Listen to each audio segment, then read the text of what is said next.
3절부터 6절까지 한 목소리로 읽었으면 좋겠습니다. 찬송하리로다. 하나님 곧 우리 주 예수 그리스도의 아버지께서 그리스도 안에서 하늘에 속한 모든 신령한 복을 우리에게 주시되 곧 창세 전에 그리스도 안에서 우리를 택하사 우리로 사랑 안에서 그 앞에 거룩하고 흠이 없게 하시려고 그 기쁘신 뜻대로 우리를 예정하사 예수 그리스도로 말미암아 자기의 아들들이 되게 하셨으니 이는 그가 사랑하신 자 안에서 우리에게 거저 주시는 바 은혜의 영광을 찬송하게 하려는 것이라. 아멘. 저번 수요 예배 시간에 저는 시편 16편 말씀을 가지고 이제 단에 올라왔습니다. 시편 16편 말씀은 어떤 말씀이냐면 하나님이 만드신 저희 성도들이 얼마나 존귀한 존재인가, 하지만 얼마나 비참한 가운데 있는 것처럼 보이는가, 이것을 얘기한 거였고요. 이것을 신학적으로 해석을 하자 그러면 인간론이라고 합니다. 그러니까 인간이 어떤 존재인가를 이제 제일 잘 드러내는 성경 구절이 시편 16편 3절이었고요. 오늘은 그 이후에 이 편으로 오늘은 그럼 도대체 하나님은 어떠한 분이시고 하나님은 어떠한 일을 하고 계시는가, 이것을 나누어 보고자 합니다. 신학적인 용어로는 신론이라고 합니다. 하나님에 대해서. 그래서 저번 이야기와 오늘 이야기를 합치고 나면 한 편의 이야기가 될 것 같습니다. 오늘 읽었던 성경 구절 중에 좀 어려운 단어가 하나 나오는데요. 애정이라는 단어가 나옵니다. 5절에 그의 기쁘신 뜻대로 우리를 애정하사라는 단어가 나오는데, 애정이라는 단어가 좀 어려운 단어이죠. 그래서 비슷한 단어가 있는데요. 애정이라는 단어와 작정이라는 단어, 그리고 결심이라는 단어가 비슷한 의미로 사용이 되고 있습니다. 그래서 애정이라는 단어는 사전에 결정하다, 미리 정하다, 미리 명하다라는 뜻입니다. 하나님께서 이 온 천지를 창조하시기 이전에 곧 시간조차 창조되지 않는 하나님의 영역에서 창조 후에 있을 인간의 멸망과 처지를 아시고 그 가운데 일부를 아무런 조건 없이 선택하사 구원하시기로 작정한 것을 애정이라고 합니다. 근데 애정이라는 단어를 설명하려고 보니까 작정이라는 단어가 들어갔어요. 작정은 뭐냐면 어떤 일을 어떻게 하기로 결정했다는 말입니다. 그래서 저희는 작정이라는 단어를 이럴 때 씁니다. 나는 내일부터 아침마다 운동을 하려고 작정했다. 혹은 나는 내일부터 아침마다 새벽 기도를 할 작정이다. 나는 예배에 늦지 않을 작정으로 토요일이면 일찍 잠을 청하겠다. 이런 식의 사용할 때 작정이라는 단어를 사용합니다. 그리고 결심이라는 단어는 어떻게 하기로 마음을 굳게 정하고 그런 마음을 말하는데요. 올해는 꼭 성경 통독을 한번 해야지. 올해는 구약을 꼭 한번 읽어 나가야지. 이렇게 결심하는 것을, 마음을 먹는 것을 결심이라고 합니다. 애정과 작정은 약간 신적인 언어이고요. 결심은 인간적인 언어인데 왜 그러냐면 결심은 우리가 자꾸 결심을 하는데요. 실패하기 때문입니다. 인간의 애정과 작정과 결심은 대부분 작심삼일이 되고 마는 문제가 있습니다. 결정했더라도 실행할 의지가 저희에게는 부족하고 마음이 감동되었더라도 그 감격이 오래가지 않는 인간의 본성 때문에 그렇습니다. 그러면 하나님의 애정이나 하나님의 작정, 결심하신 것은 어떻게 될까요? 하나님께서 애정하신 것, 작정하신 것, 결심하신 것이 성경 곳곳에 등장하는데요. 저는 오늘 몇 곳을 확인하려고 합니다. 제일 먼저 하나님의 애정과 작정과 결심이 드러나는 곳은 에덴에서 드러났습니다. 선악과를 따먹었죠. 그래서 이제 벌을 받게 됐는데 창세기 3장 15절에 내가 너로 여자와 원수가 되게 하고 너의 자손을 여자의 자손과 원수가 되게 하겠다. 여자의 자손은 너의 머리를 상하게 하고 너는 여자의 자손의 발꿈치를 상하게 할 것이다. 이렇게 얘기를 하셨어요. 이 말을 쉽게 표현하자 그러면 이런 거예요. 언젠가 여자의 자손을 보내가지고 너의 머리를 상하게 할 거다. 이렇게 하나님께서 예정을 말씀해 주신 거예요. 그 약속대로 수천 년 뒤에 성자 하나님이신 예수 그리스도께서 이 땅에 성육신 하셔가지고 이 땅에 오셨어요.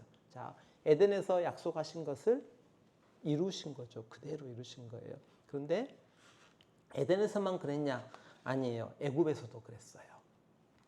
창세기 39장 23절에 간수장은 그의 손에 맡긴 것이 무엇이든지 살펴보지 아니하였으니 이는 여호와께서 요셉과 함께 하심이라.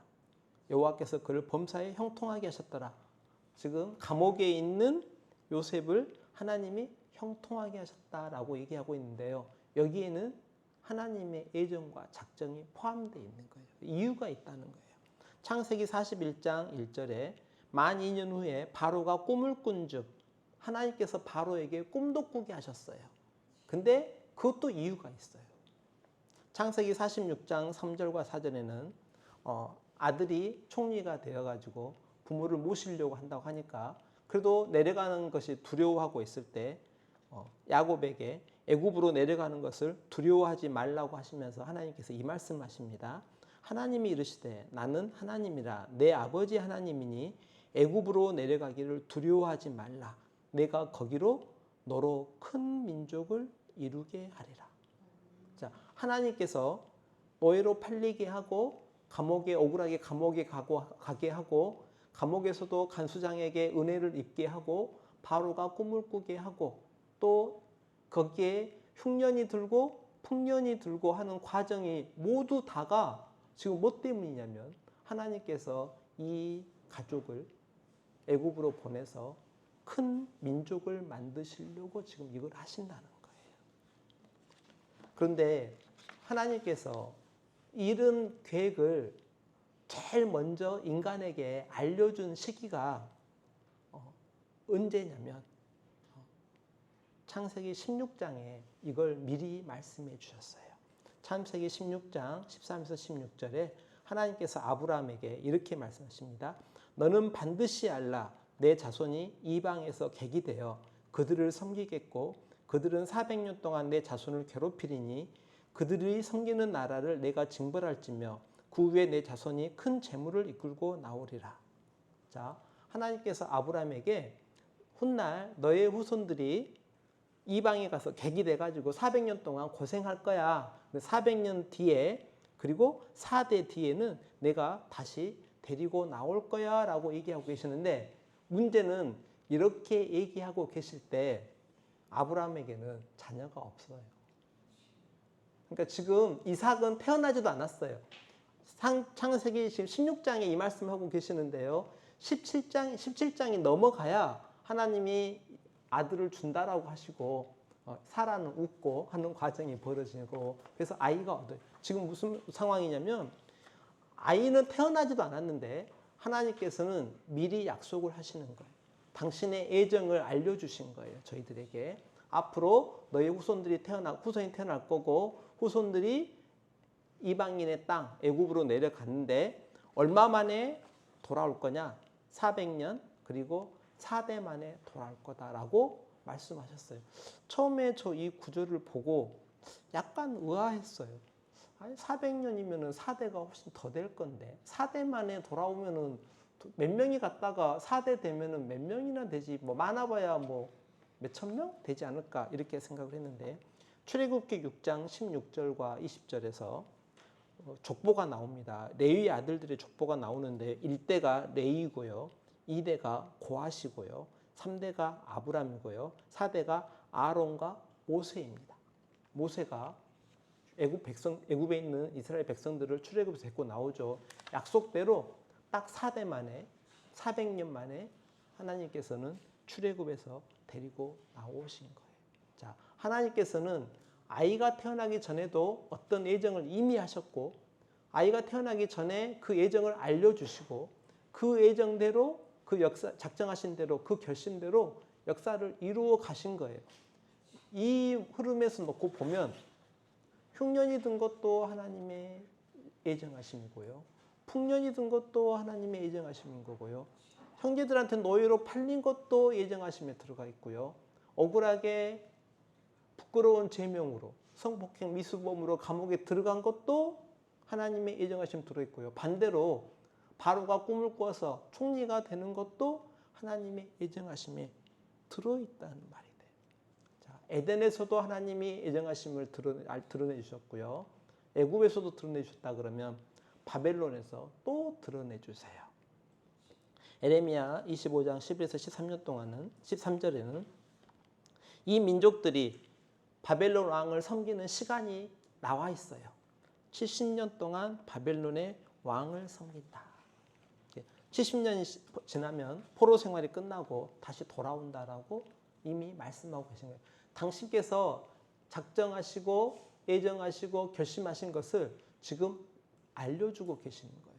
그 말씀대로 70년 뒤에 다 돌아오게 되죠. 그런데 바벨론에서 한 일이 벌어집니다. 무슨 일이 벌어지냐면 다니엘서를 보면 왕이 꿈을 꾸죠. 근데 이제 꿈도 마치고 해석도 마치라고 어거지를 써요. 그런데 다니엘이 그 꿈을 해석을 하면서 뭐라고 해석하냐면 금 신상을 당신이 봤는데 그 신상의 금머리가 왕 당신입니다. 하지만 시간이 지나면 당신의 제국이 없어지고 다른 제국이 생겨나고 그 제국도 없어지고 또 어떤 제국이 생겨나고 역사가 계속 진행할 겁니다. 그 결국은 예수 그리스도께서 오실 것입니다. 라고 말씀을 해요. 다니엘이 그렇게 해석을 해요. 그런데 그대로 역사가 이루어져 갔어요. 그런데 그 기간이 이루어지는 역사가 얼마냐면 몇 년이냐면 2600년이에요. 하나님께서는 2600년의 시간을 뛰어넘고 혹은 에덴에서는 수천 년의 시간을 뛰어넘어서 하나님께서 어떤 일들을 계획하셨고 작정하시고 결심하신 다음에 그 일들을 이루어 나가는 역사를 꼭 계속 실행하고 계셨던 거예요. 그러면 여기서 궁금한 점이 하나 나오지 않을까요? 왜 하나님이 이렇게 하실까? 왜 하나님이 예정하시고 작정하시고 결심하신 뭔가 이유가 있을 건데 마지막 목적이 있을 건데 그 목적이 무엇인가를 오늘 읽었던 성경 에베소서 말씀에 그 목적이 적혀 있어요. 에베소 1장 3절을 보시게요.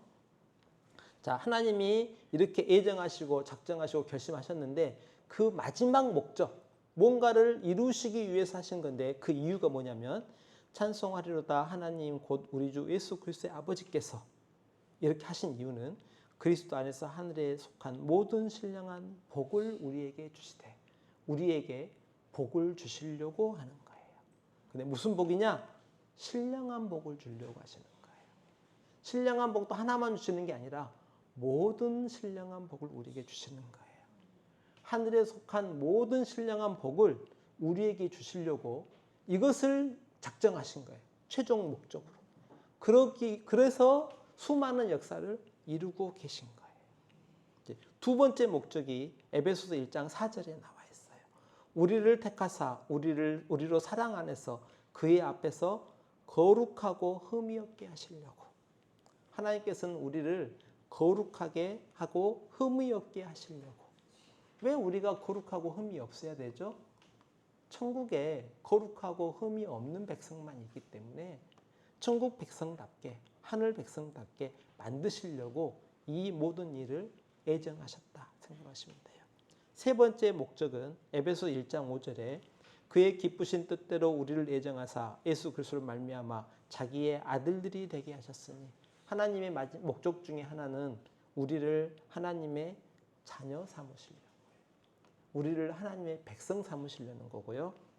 반대로 표현하면 하나님은 우리의 아버지가 되어 주시려고 하는 거예요. 저희를 자녀 삼고 백성 삼고 우리의 아버지가 되어 주시려고 이 역사를 이루고 계신다는 거예요.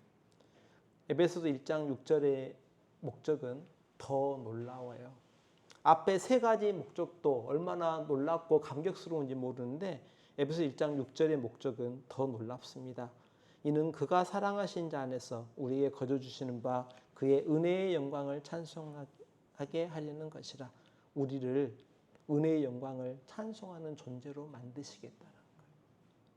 우리를 영광 가운데 있게 하고 우리로 하여금 찬송이 하는 존재가 찬송할 수 있는 존재, 찬송에 합당한 존재로 그런 존재로 우리가 만들겠다라고 하나님께서 약속하고 계시는 거고 그것을 목적으로 이 일을 하셔요. 이 일을 하시기 때문에 성도가 처한 현실은 노예가 될 수도 있고요. 억울한 감옥행으로 갈 수도 있고요. 성전이 무너지기도 하고요. 나라가 망하기도 하고요. 바벨론 물가에서 노래해보라는 모욕을 당하기도 해요. 하지만 성도는 그가 처한 현실이 아무리 시궁창이더라도 현상에 따라서 낙심할 수 없어요. 절망할 수도 없어요. 너무 실패한 이유도 없어요. 무언가를 너무 두려워할 필요도 없어요. 너무 걱정할 이유도 없어요. 왜냐하면 하나님은 결국은 그 주시고자 하는 4가지 큰 복을 다 이 자리에 계신 모든 교우분들에게 성도님들에게 다 주실 거예요. 이걸 막을 수 있는 뭐 다른 게 없어요. 하나님보다 크신 분이 없고 하나님보다 힘세신 분이 없기 때문에 이걸 막을 수 있는 방법은 없어요. 문제는 저희의 무지와 망각 때문이에요. 자, 제가 예를 들어서 질문을 하나 드릴게요. 출애굽기 15장 1절과 2절에는 모세와 이스라엘 자성이 막 노래하고 기뻐하는 내용이 나와요. 왜 기뻐하냐면 홍해바다를 가르고 나왔거든요. 나온 다음에 추격하는 애굽의 병사들은 다 또 물로 덮어버려가지고 쫓아내버렸어요. 다 죽여버리셨어요. 그래서 기뻐가지고 막 노래해요.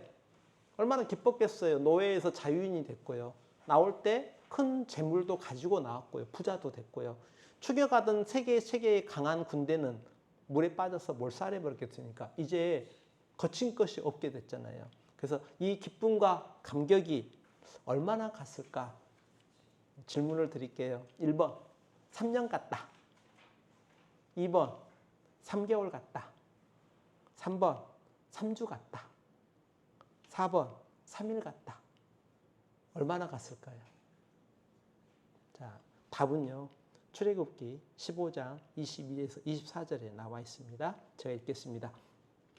모세가 홍해에서 이스라엘을 인도하며 그들이 나와서 수르 광야로 들어가서 거기서 사흘 길을 걸었으나 물을 얻지 못하고 마라에 이르렀더니 그곳에 물이 서서 마시지 못하므로 자, 홍해의 감격이 쓴물을 만나니까 3일 만에 사라졌습니다.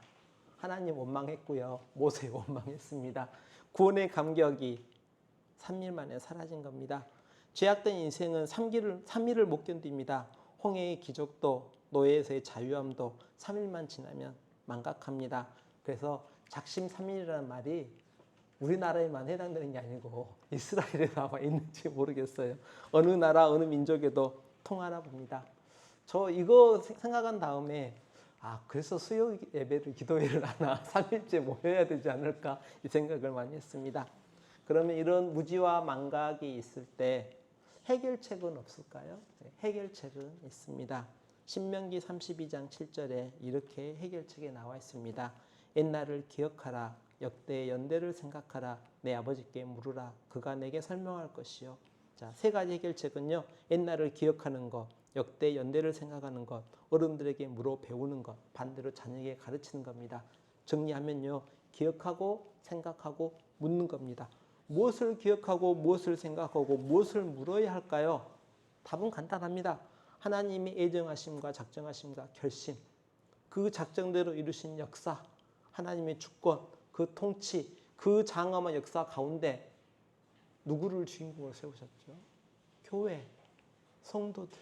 지금 교회의 성도들에게 저희들에게 이런 복을 주시려고 하나님께서 이 일을 역사하시는 거잖아요. 그래서 그 역사 가운데 그 장엄한 역사 가운데 우리가 주인공으로 있는 겁니다. 주역으로 있는 겁니다.